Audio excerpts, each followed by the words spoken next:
Hi, I'm Sean Bridges. I'm a screenwriter and audio producer and author, and welcome to the RV Book Fair. I'd like to talk to you a little bit about inspiration. Um, Writing is a solitary endeavor. It is a tough go. It is nothing you can do in one shot. It's usually a lifetime commitment. This is something I think you want to do, and victories are things to celebrate are really few and far between, but you strive for them if you keep going. And I guess I wanted to talk a little bit about some inspiring things that have happened to me that keep me going creatively. So one of them was when I hit the Nickel Fellowship. I remember being excited. The Nickel Fellowship is sponsored by the Academy of Motion Picture Arts and Sciences. I had submitted a screenplay and I made it to the quarterfinals, which I was ecstatic about. And I thought that was as far as things were going to go.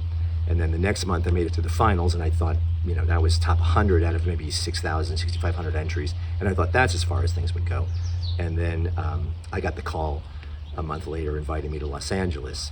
And it literally was I remember Monday getting chewed out for using the wrong spreadsheet at work.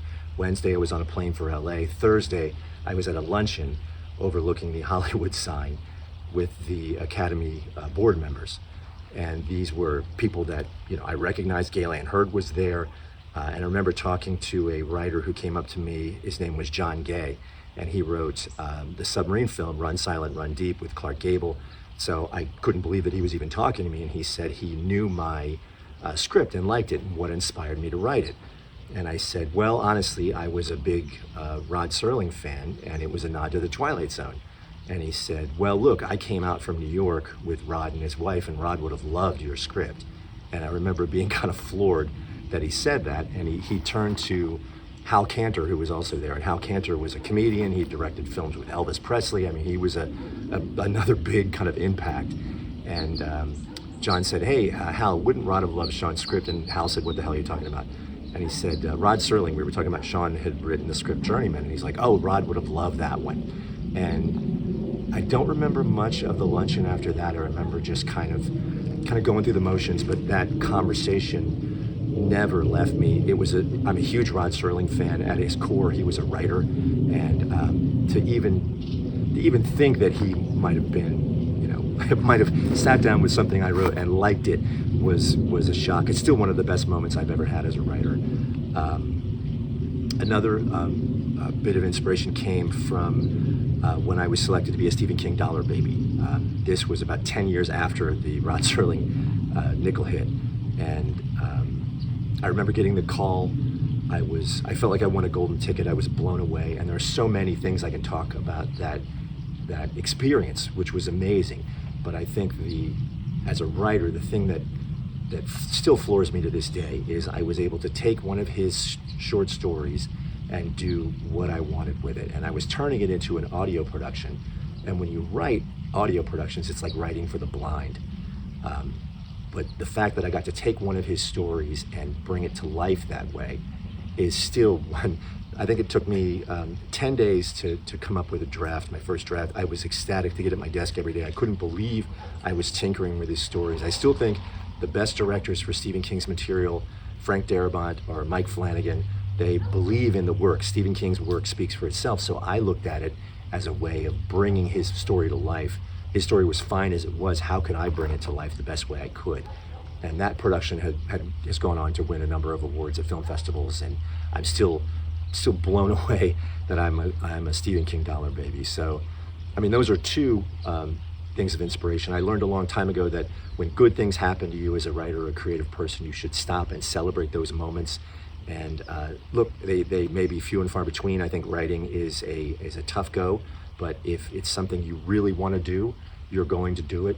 At the end of the day, I'm only in competition with myself, and it all comes down to how bad I want it and how bad I'll go for it. So I hope that anything I said is something that inspires you, and thank you for listening, and welcome to the Book Fair.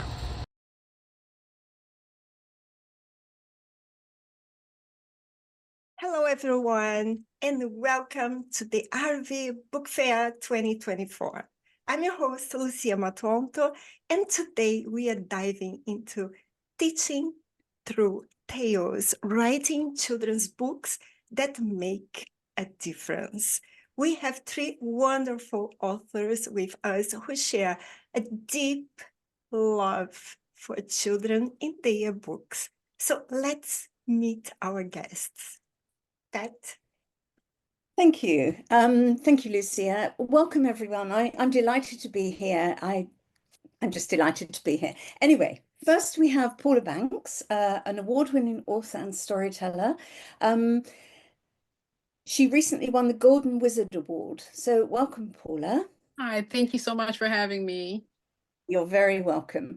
Next, we have Diann Floyd. I'm not sure how I should pronounce that. Diann Floyd Boehm. Okay, next we have Diann Floyd Boehm, an author, educator, community volunteer, and former classroom teacher. Goodness, with a passion for storytelling. Welcome, Diann. Thank you. And finally, we have Rella B, a digital creator, author, podcaster, and YouTuber, known for her engaging content and advocacy for young readers. Welcome, Rella. Hi, thanks so much for having me. You're very welcome. Welcome, everybody, and I'm delighted to introduce my co-host and friend, Pat Backley. Pat is an accomplished author of 8 books, a columnist for the RV magazine, and a beloved member of the RV Book Fair community. So thank you, Pat, for being here today, waking up so early. Oh, actually, this wasn't too early. I've done them much earlier. I've done them at like 6 in the morning. And then it's very hard to kind of look and be at your best. But this is a very civilized time. So thank you. Okay, right, let's go. It's an absolute pleasure for me to be here amongst 3 authors who write children's books. I have great respect for people who write for kids, because kids are the toughest audience, I think. I mean, adults will generally be quite polite. If they don't like your work, they won't say very much. But kids are very direct, as I'm sure you all know. So I admire you all hugely for doing that. And as a child, libraries and books were my big thing. I grew up in a very poor family. And so my dad would take me to the library once a week. We'd walk along holding hands. And that library and the books just changed my world entirely. I could have grown up to just go down the wrong path, like a lot of kids from disadvantaged backgrounds. But books saved me. So for me to actually chat to 3 of you who are writing books specifically for young people is very exciting, because you will change lives with your books. There is no doubt about it. So thank you very much. Okay, I do have a tendency to wander and diversify. So pull me back into line if I start to get silly. Anyway, right. Let's start our discussion. Paula, your work with kids is wonderful. Can you share a bit about your journey as a writer and what inspired you to start writing for children? So I am a new author. My first book was published this year in February. And the reason I've always wanted to be an author, growing up, I used to read a lot. I went to the library a lot. And I used to read this book series called The Babysitter's Club. And I knew that I wanted to write and have a book series just like Anne Martin did. So that was just one of my biggest dreams. And I also wanted to write for kids because there was never any characters who looked like me in children's books growing up. So I cannot recall one book in my 47 years of life that there was one character that looked like me when I was a child. So that was also one of my biggest reasons for starting to write. So I figured if I'm going to write, I can have a character that represents someone who looks like me and a series. And that's how my Peyton's Journeys book series became today. Yeah, That's Pat, Peyton is so cute. Thank you. Thank you. Yeah, I saw the book cover on Instagram, and then I wrote Paula inviting her to be featured in the magazine, because I was like so cute. And also, Paula, a question for you: since you have 2 sons, how old are they? My oldest son will be 24 and my youngest will be 22 on Thursday. No, Wow. I thought they were kids. Actually, she's No. 47. She doesn't look- No, my boys are young men. And people always wonder, like, well, why are you writing children's books? Because I've always wanted to. And when they were younger, I didn't really have a lot of time. You know, I was raising two boys, me and my husband. So now that they are older, I have more free time to follow my dream. But yeah, my boys are one of my biggest supporters. So, but they are not babies anymore. As definitely not. Yes, I thought And they I were kids. Sorry, go No. and I bet, by the way, you look fabulous for your age. Can't believe Thank you. children. But your boys must be incredibly proud of you. They You know? are. They tell me Yeah. like, Mom, I'm proud. Or my oldest son will come and rub my head, and that's always something he does. And he'll just be like, I'm proud of you, Mom. But yeah, they get my books, even though they can just go in and grab a book, they'll purchase my books. They are very supportive with me. My youngest one comes with me to my events and takes pictures and helps. So it's definitely feels good to let them see that even though you're older, that you can still follow your dreams no matter how old you are and no matter what stage of life you're in. So I'm proud that they're proud of me. Yeah, absolutely. I totally agree. And just diversifying very briefly, I'm 73 and my daughter is 30 Really? Yeah. and she's so proud of me. I started writing 3.5 years ago. So yeah, I think if we can make our kids proud, we're setting we're good role models, aren't we? Anyway, Well, you look good enough. for 73. I would have No. never guessed you were 73. Oh, you're only Never. seeing me on Zoom, don't forget. So, what No, did you she's very do young. that? And Diann, when did you first fall in love with the writing word? Oh my goodness. I never thought about writing. I actually was not that great of a reader, but I was always on stage and singing and storytelling. That was my big thing. And the more I traveled around the world and the more I got to know people and taught in classrooms in different countries as well, I saw the importance of it was now time to take my storytelling and putting them into books. And it's just been wonderful. And of course, I went back to one of my high school teachers and said, look, you said I couldn't write. Hello. I took great pride in that. Anyway, no, she was really proud of me. I think it was those run-on sentences. Anyway, I love storytelling, and so to have the books in print and go into different classrooms now and read to the kids and answer the questions, etc. It's exciting because I'm getting them to use their imagination, and all my books are about falling in love with your imagination. So that's kind of where I'm at. And also, Diann, your books talk about empathy. I remember very well because I think I read 3 of your books. Yeah, I try to, they're very layered books. Thank you for asking. The one, Charlie and the Tire Swing, I love that one because it's intergenerational and it sparks so many conversations with parents, because I think actually one of the most important things is for kids to know their family history, and because we're so spread out. And I want them to know your great grandma was incredible. And if she knew you today, she would say, oh, my stars, he gets that from me. And so I think that's, so even when I'm teaching young kiddos, if I'm invited back to do a workshop and we do family history, I get excited when the kids discover that, I didn't know I was really like anyone in the family, but I just discovered I'm like my great grandpa. And like, yes, I survived, And so Charlie and the Tire Swing helps make that happen. That's wonderful, I think. And just your comment about kids needing to know their history and their background. I totally so agree with that. Yeah, I won't diversify too much because I can oft on for hours, but no, I think that's great. Rella, you're a content creator. You're so young. May I ask how old you are? Yeah, I'm 30, but I tell my daughter that I'm 21. I think you were about 18. Oh, Yeah, I didn't think wow. you were 30, Rella. I thought you were like maybe No, 25, Me too. 26. Thank you. And you have a you're, daughter. you're- You have Yes, yeah, wow. That's I mean, you're exciting. looking so good. So thank you. you're not a baby after all. So forgive us for implying you were. Rella, you're a content creator who posts beautiful videos on YouTube, which I really admire.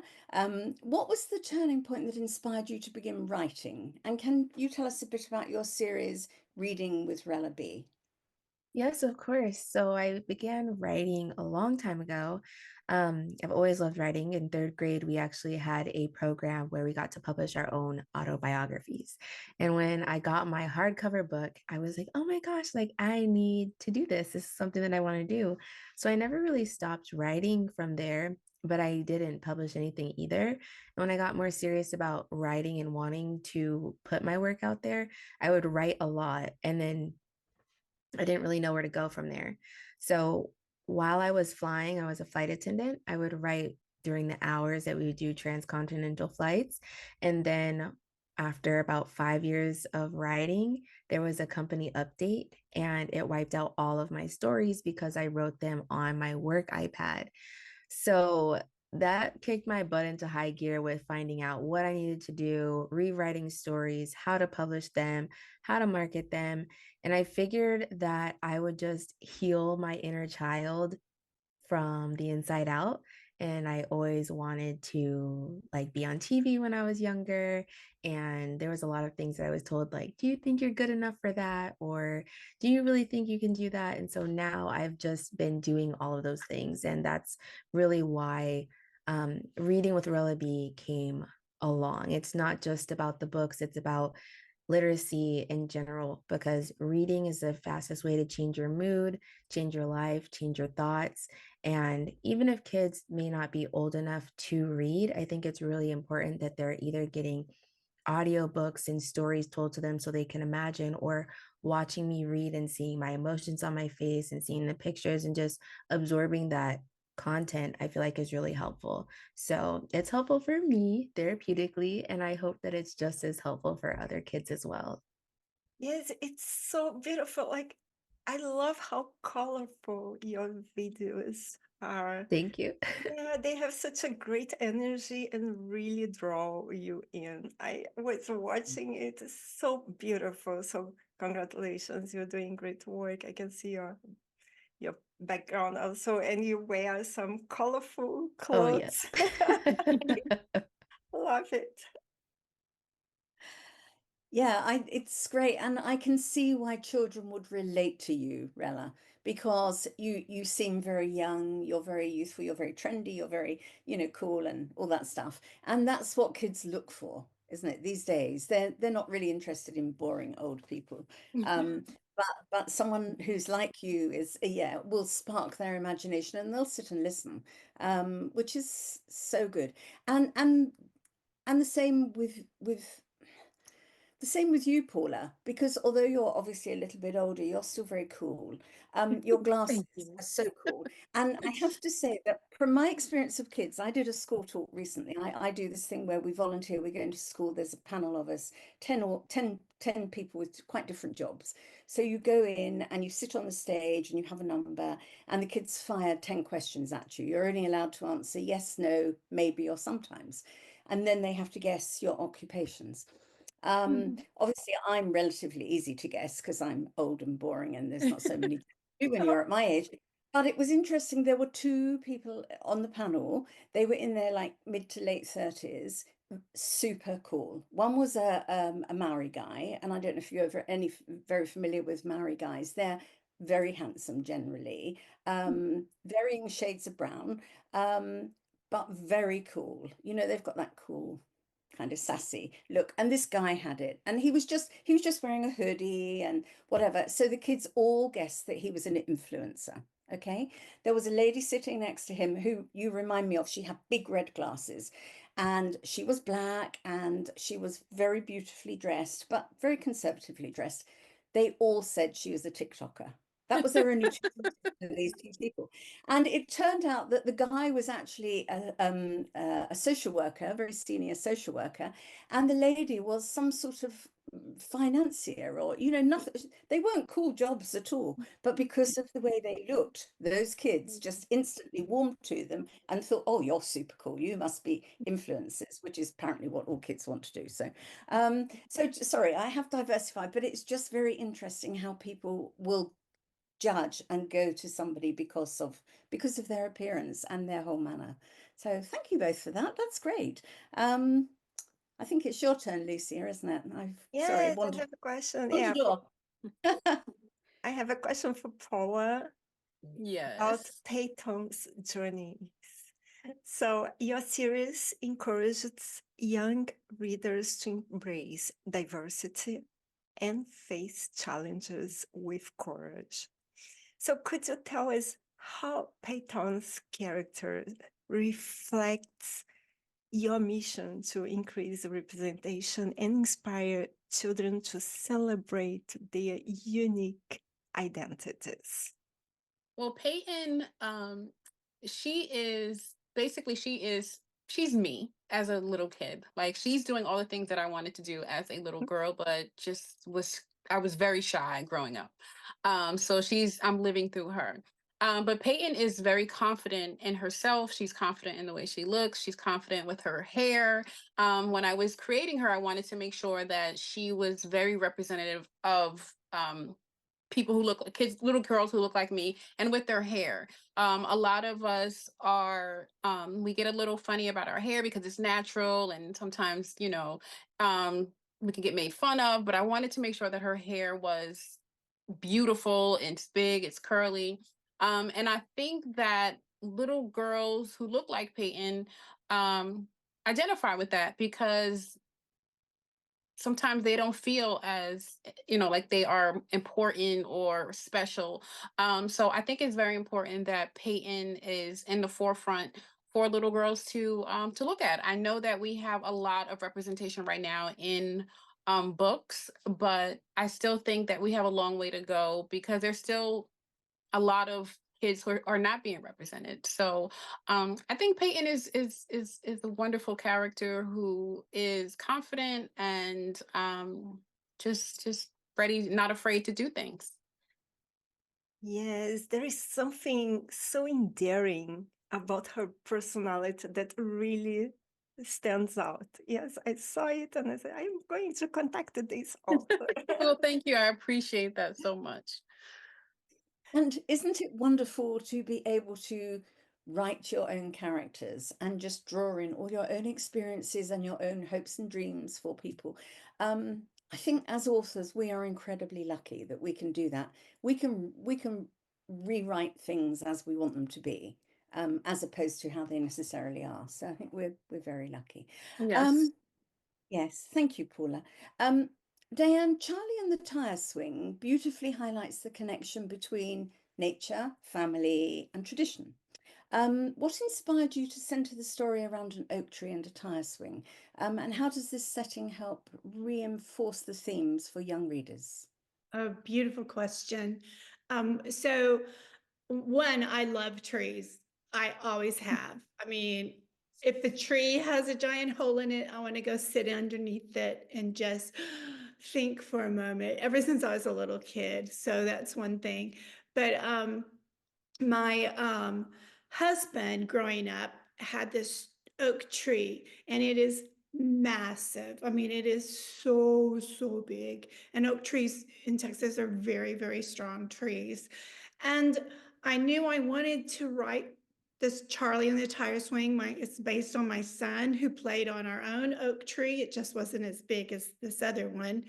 And I started thinking about the different stories, that came along through the years, because I knew the history of this tree. So I decided to combine the oak tree in with this. But the teacher in me also came out, because I wanted kids to learn about patience, and things just don't happen overnight. And so the seasons are brought into it. And Judy Gaudette did an incredibly gorgeous job illustrating the various seasons, and Charlie looking and saying, "Grandpa, there's nothing there." And actually it was Grandpa's trees actually. And so Charlie's great grandpa was like, "Don't worry, son. Magical things are happening," until finally, after going through four seasons, the tree pops up and he's like, "Oh," and so happy. And the story goes on from there. And so it really gets kids to really think about how important it is to think about patience and know things take time, and then talk to kids about different things in their own life that's going on. Like, I want to be able to sing right now. Why can't I sing right now? Why can't I sound like Beyonce? And you're like, I think it took her a little while to sound the way that she sounds, honey. So it makes for great conversations. And I think the illustrations are great. Illustrations in kids' books are very important. I published a chapter book, my first book, and the illustrations were black and white. And the kids complained because basically the book should be for 8 to 10 years old, but more younger kids were reading it, and they say, "Lucia, next time you need to make it colorful." And of course we need to listen to our readers, so I published one that was colorful. As I'm sure you all know, Lucia is a very prolific children's author as well, and she writes fabulous books. But one of the things I really admire in you ladies who write, and men who write for children, is that you cover so many topics and so many like moral stories within a very small book, and without making it seem like you're preaching in any way. You're just kind of telling it as part of the story, and that's a huge skill, I think, to be able to do that. I mean, I write for adults, and so I'm able to weave in a few moral tales, but for children it's much, much harder. So well done, all of you. Now, Lucia, I think it's your turn to ask Rella a question, but I'm happy to do it if you want me to. Please. Okay, right. You may notice that I sometimes have to look slightly to the side, because obviously with 3 of you, there's so many questions. And if I don't have a few notes, I'm going to go completely off track, which is what I tend to do anyway. So, Rella, your If Shapes Could Eat series has a unique approach to storytelling. Can you tell us about how you introduce abstract concepts to kids in ways they can understand and enjoy? And how does this relate to your broader mission of making reading inclusive and engaging? Whew, that was a hard sentence. That was Lucia's, not mine. Well, that's a wonderful question. Thank you. So one of the reasons that I chose shapes was because just like people write stories about personified animals, I figured that I could write stories about personified shapes. And that way, when a child is younger, they may be read the story, but they're really only looking at the shapes and the colors. And you can say, "Hey, what color is this?" Or, "Hey, what shape is this? What pattern is it?" You can go further beyond just the words on the page. And then for older kids, they can start to decipher some of the bigger topics that are in the book. In my book, If Shapes Could Eat, we're talking about different dietary preferences and needs, such as allergies or intolerances. And then it's just okay not to like everything that other people like. We can have our own preferences, and that's okay. And for my other book, that was the first book in this series, is called If Shapes Could Talk. And it's about little shapes that learn that we all have different lives, and we should be grateful for our lives, because the grass is not always greener on the other side. And comparing yourself to others is the enemy of joy. So I really wanted to have these stories that I can change my main character from a rhombus to a triangle. They can all have their own storylines. And then maybe one day it'll be made into a cartoon. That would be amazing. But I haven't seen a lot of personified shapes. I've seen emotions personified, animals, scribbles, things like that. So I was just like, let's try a 2-dimensional world. Oh, Very nice. nice. Yeah. Such a wonderful concept, isn't it? The shapes. Yes. I've just written down your 2 titles. I've got to go and look them up because they sound fabulous. Well done, Rella. I'm impressed. Your turn now, Lucia. Yes, I was saying, the shapes. It's amazing because we have so many shapes, different shapes. So you have a lot of stories to tell. And now I have a question for all panelists. So let's start with Paula. As children's authors, you have a unique opportunity to shape young minds and encourage empathy. So, Paula, what advice would you give to aspiring writers who want to tackle complex themes like diversity, acceptance, and friendship in a way that feels authentic and accessible to young readers? You definitely have to you don't want to come off like you're preaching or teaching to the little ones. They want to have to incorporate some type of fun.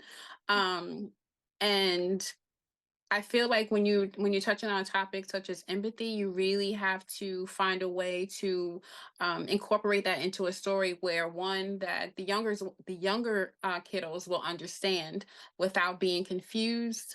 So it walks a fine line, but I think that we all can incorporate things like empathy, friendship, things like that in our stories by just doing it in a strategic way where you're not preaching but you're still having fun, but you're still getting the message across.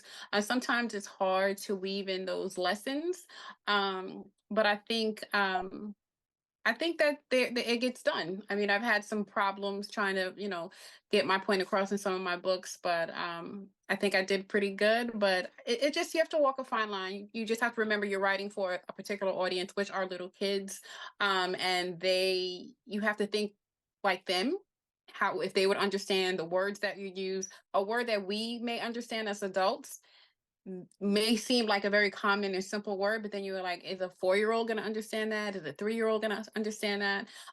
So people always think like trying to write children's books are easy because they're for little kids, and they're like, it's only it's children's books, they're rhyming, or there's only like one sentence on a page. And I'm just like, you have no idea to try to keep a child's attention, get in a lesson, or teach them something without them knowing that they're getting a lesson. And so yeah, I just think we just walk a fine line, and you just have to strategically do it. I think we all have our own way of writing and how to get our lessons across.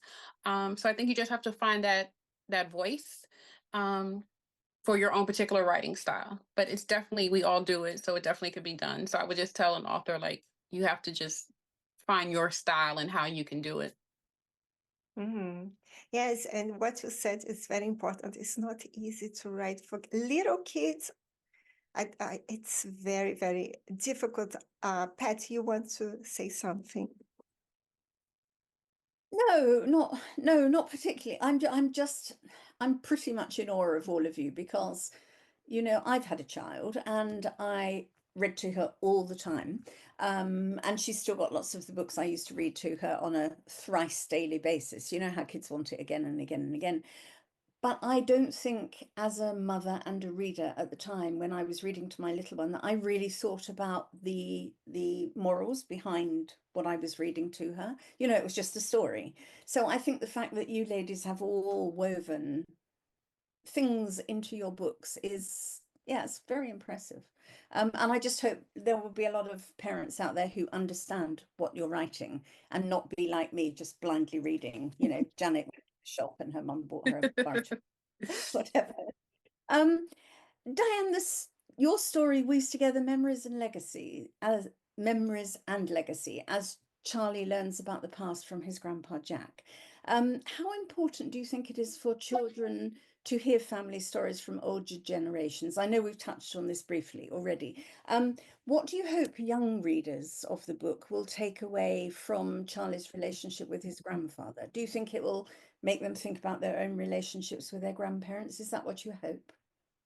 I do hope, but I've also been blessed to receive emails from parents thanking me because they never thought about talking about, great grandparents. Obviously, they make sure their kids know their their grandparents, their personal parents. So it's really, I just get beautiful emails saying thank you. And one of them said, I even went and learned more about my own great-grandmother, which would have been their child's great-great-grandmother. I'm such a huge believer in it that I'm actually putting together, because I love genealogy. It's been instilled with me through my own great-grandmother, actually. And so I've been gathering family stories and writing them down. And then anytime any of the relatives, had something in the newspaper, I've printed them up and I'm putting together a whole family history for them. So yeah, it's extremely important to me. But in regards also to the question that was asked a moment, if you don't mind me just sharing a tiny bit. Again, traveling, as a girl who came from this teeny tiny little town, never always dreamed of seeing the world. And all of a sudden I'm doing humanitarian work in lots of different places with people from all over walks of life. And, you discover all the commonalities and the beauty of humans. And, but you also see, no matter what schools you're in and what countries, kids will make fun of each other. So I decided to write a book about the little girl in the moon.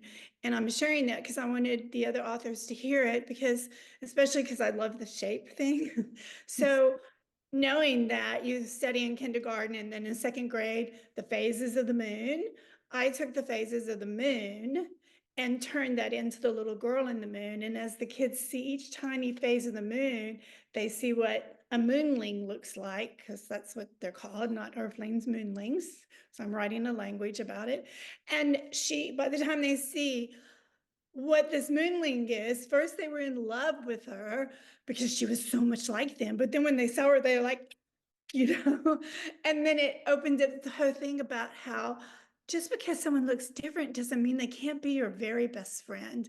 And that's extremely important to me. And so I thought, what a fun way to bring that lesson about by using the phases of the moon. So I thought y'all might enjoy that. Very Brilliant cool. idea. Yeah, very cool. Very Very cool. cool. So, Rella, your books often highlight imagination as a powerful tool for children. In Issa's, is Issa's or Issa's? Issa's, yeah? Isas. In Issa's imagination, you encourage children to explore their inner strengths and creativity. So what inspired you to make imagination a central theme, and how you think it shapes a children's growth? Definitely. I think that imagination is one of the most powerful things that we have as human beings because we can see beyond ourselves just by dreaming. And so sometimes, if you don't know how to control your imagination, you can start wandering into places that you might not want to go, which is where Issa's imagination kind of takes her into bad dreams. And she has to find friends and then be able to get out of those type of thoughts in her imagination. So I think one thing that's central in that theme is that her mother told her an affirmation that she's brave, strong, and independent. And she repeats that to herself over and over again because, we are what we think, what we eat, and what we say to ourselves. And so I wanted to put that into a story because I do have a very vivid imagination too. And those are things that I like to tell my daughter. So that was one of my first books that I had illustrated and written, even though I haven't published it yet. I think I'm going to do so in October of 2026, or maybe sooner, but I just wanted to make sure that I could do it justice because it's really important to me. Mm-hmm. And are your characters usually inspired by real people? The stories are normally inspired by real people. The characters are not always inspired by people that I actually know. Like I have a story that's going to be called The Most Treacherous Teeth that I'm working on right now. And that little girl is not anybody in particular, but my daughter hates getting her hair done. And I still don't really like getting my hair done either. And so in this story, she talks about all of these different types of teeth and how they're coming to get her, and she's trying to escape. And then at the end of the story, you find out that it's a comb. And I think that I there's love it. there's a good. cultural significance to it, but everybody can relate to that. Like little kids don't like getting their hair done lots of the time. So don't tell anybody, but I'm really excited about that story. I'm That's finishing up cute. editing and illustrations. Yes. Yeah, that's cute. That's cute. I like it. I love it. And Paydown is inspired by you, of course. Yes. And Diann, Charlie is inspired by someone you know in real life. Yes, my son, because he loved the tire swing, and he would say, "Mama, Mama, come, push me on the tire swing." And then one minute he's a spaceman, and the next minute he's Dick Tracy, and he's saving the world or seeing the planets and so forth. So, so much fun, and I always knew one day I would write a story about the tire swing and promote imagination. Wonderful. Wonderful. Well, very sadly, I think we've come to the end. Have we, Lucia? Yes, I wish I could Very say sad. more.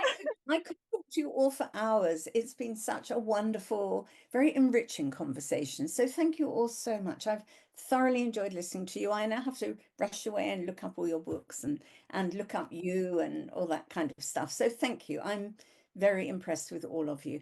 To our audience, don't miss the chance to check out these amazing books that these three ladies have written. They truly are making a difference in the lives of young readers by celebrating all the different voices in our world and all the diversity. So thank you very much, ladies. It's been a pleasure to talk to you. Thank you Thank for you. having me. Wonderful. And And also, thank you, Lucia, for inviting me to co-host of for the course, third year running. I'm very lucky. I get to meet all these fabulous authors. So thank you, ladies. they are. And thank you, Paula. It's such a pleasure to see you Yes. Yes. in person. Let's say that. Yeah. Yes, in person. Diann, it's always lovely to see you and talk with you. Thank you. The same here. I loved meeting all the authors. Wow, I'm so Yes, impressed thank to you. be with Thank you you for like guys. meeting you as well. And also, Rella, thank you very much for participating in the book Yes. fair. You're Thank you such, for having me. talented. You all are very talented. Thank you for sharing your beautiful stories and the heartwarming messages behind them. It's been truly inspiring to hear about the impact of your writing on young readers and how you bring joy, inclusion, and empathy to each story. And also, Pat, thank you for co-hosting this meaningful discussion with us and for waking up early sometimes. And thank you everyone for joining us at the RV Book Fair 2024. Be sure to download our magazine for more insights about our authors and their books, and visit www.relatable-media.com for more details. And have a wonderful day and happy reading. Thank So, you. Thank you. Bye-bye. oh,